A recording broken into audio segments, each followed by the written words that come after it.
ఓం నమ శివాయ. కార్తీక మాసం, కార్తీక పురాణం, స్కాంద పురాణం నుండి మనం పారాయణం చేస్తున్నాం. ఈరోజు 26వ రోజు 26వ అధ్యాయాన్ని పఠనం చేద్దాం. ఆ విధంగా దుర్వాస మహర్షి అందరి యొక్క శరణ వేడాడు. ఎవరు కూడా పట్టించుకోలేదు.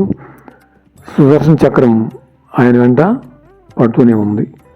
మరి ఈరోజు 26వ అధ్యాయంలో ఏమైందో మనం ఇప్పుడు పారాయణ చేద్దాం. చక్కగా అందరూ కూడా వినడానికి ప్రయత్నం చేయండి. ఆ విధంగా ప్రాణభీతిపరుడైన దుర్వాసుడు సంభవిత లోకాలన్నీ సంచరించి చిట్ట చివరగా చక్రపాణి అయిన విష్ణులోకాన్ని చేరుకున్నాడు. హే జగన్నాథ, హే బ్రాహ్మణ ప్రియ మాధవ మధుసూదన, కోటి సూర్యులతో సమానమైన కాంతిని వేడిని కలిగిన నీ ధర్మచక్రం నన్ను చంపడం కోసం వస్తున్నది. బ్రాహ్మణ పాదముద్ర సుశోభిత మహారస్కుడు అయిన నువ్వే నన్ను బ్రాహ్మణ పాదముద్ర సుశోభిత మహారస్సుడు అయిన నువ్వే నన్ను ఈ ఆపద నుంచి కాపాడాలి అని ఘోషిస్తూ సర్వేశ్వరుడైన ఆ శ్రీహరినే శరణు కోరాడు. విలాసంగా నవ్వాడు విష్ణువు. దుర్వాస, ప్రపంచానికి నేను దైవం అయినా నాకు మాత్రం బ్రాహ్మణులే దైవాలు. కానీ నువ్వు అబ్రాహ్మణుడివి, రుద్రాంశ సంభూతుడివి అయి ఉండి కూడా అంబరీషుడిని అకారణంగా శపించావు. పాలనకు వస్తానని చెప్పి స్నానం చేయడానికి వెళ్ళిన నువ్వు సకాలానికి చేరుకోలేదు. ఆలస్యంగా రాదలుచుకున్న వాడివి నీ కోసం ఎదురు చూడకుండా ద్వాదశి ఘడియల గతించిపోకుండా పాలన చేయడానికి అనుమతి అయినా ఇవ్వలేదు. ద్వాదశి దాటిపోవడానికి కొన్ని క్షణాలు మాత్రమే వ్యవధి ఉన్న సమయంలో వ్రతభంగానికి భయపడి మంచినీళ్ళను తీసుకున్నాడే గాని ఆకలితోనో నిన్ను అవమానించాలనో కాదు. అనాహారేపి యచ్చస్తం శుద్ధర్యర్థం వారినా సదా.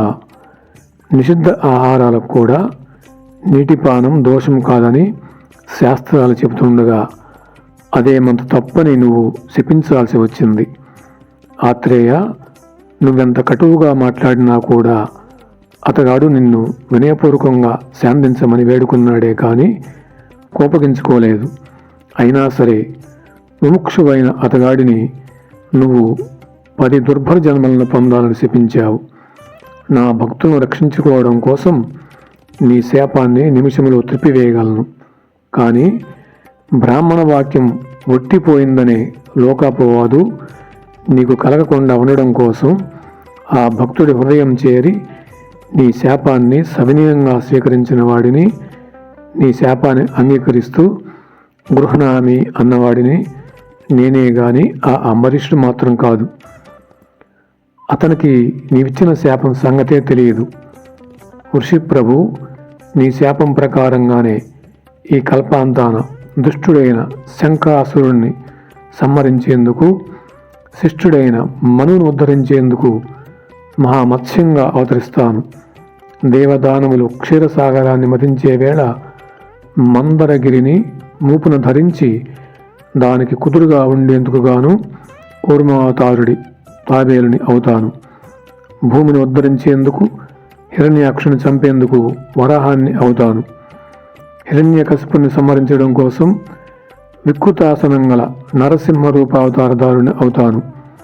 సర్వదేవతా సంరక్షణ కోసం ధర్మబలుడైన కూడా దానవుడు కనుక బలి అనేవాడిని శిక్షించేందుకు వామనుడినవుతాను. త్రేతాయుగములో జమదగ్నికి కుమారుడిగా పుట్టి సాయుధ బ్రాహ్మణుడినై దుర్మధులైన రాజులను చంపుతాను. రావణ సంహారం కోసం ఆత్మజ్ఞాన శూన్యుడై, అంటే నేనే భగవంతుని అనేది మరచిపోయి మాయామానుష విగ్రహుడి అయిన దశరథ రాముడిగా అవతరిస్తాను. ద్వాపర యుగంలో జ్ఞానిని బలిష్ఠిని అయి ఉండి కూడా రాజ్యాధికారం లేకుండా, అంటే రాజు బలరాముడుకు తమ్ముడిగా కృష్ణుడిగా జన్మిస్తాను. కలియుగ ఆరంభములో పాపమోహం కోసం పాషండమత ప్రచారుడుకునై పుడతాను. ఆ యుగాంతంలో శత్రుఘాతుకుడనైన బ్రాహ్మణుడిగా ప్రభవిస్తాను. దుర్వాస, నా ఈ దశావతారాలను, ఆయా అవతారాలలోని లీలలను ఎవరి విన్నా, చదివినా, తెలుసుకున్నా వారి పాపాలు పటాపంచలైపోతాయి. ధర్మానానా విధావేదే విస్తృత నరజన్మానాం దేశకాల అవయోవస్థ వర్ణాశ్రమ విభాగశ. అంటే దేశకాల అవస్థలను బట్టి వర్ణాశ్రమాలను అనుసరించి ధర్మం అనేక విధాలుగా వేదంచే ప్రవచించబడింది. అటువంటి వివిధ ధర్మాలలోనూ కూడా ఏకాదశి నాడు ఉపవాసం, ద్వాదశి దాటకుండా పాలనం అనేది యస్వజనీనంగా భాషిస్తున్నాయి. అటువంటి వైదిక ధర్మాచరణం చేసినందుకు గాను నువ్వు ఆ అంబరీషుడిని శపించింది చాలక తిరిగి మరో ఘోరశాపం ఇవ్వబోయావు. బ్రాహ్మణుడమైన నీ వాక్యాన్ని సత్యం చేయడము, భక్తుడైన ఆ రాజును కాపాడుకోవడము రెండూ నా బాధ్యతలే. కాబట్టి మళ్ళీ శపించబోయే నిన్ను నివారించడానికే నా చక్రాన్ని నియంత్రించాను అని విష్ణువు చక్కగా ఆ దుర్వాస మహర్షికి వివరంగా వివరించాడు. మరి రేపు 27వ అధ్యాయంలో ఇంకా ఏం జరగబోతుందో మనం తెలుసుకుందాం. ఈరోజు 26వ అధ్యాయము సమాప్త. 26వ రోజు బహుళ ఏకాదశి పారాయణము సమాప్త.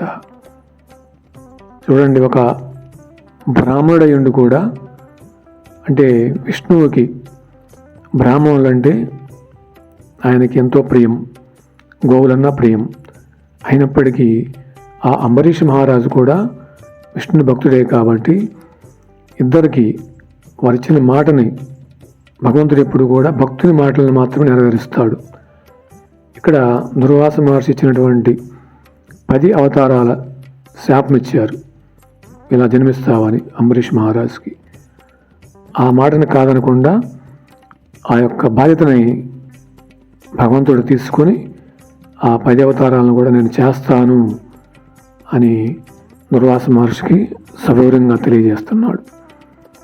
రేపు మనకి ఈ యొక్క 27వ అధ్యాయం, 27వ అధ్యాయంలో మరలా భగవంతుడు ఏం చెప్తాడో, ఏం జరగబోతుందో తెలుసుకుందాం.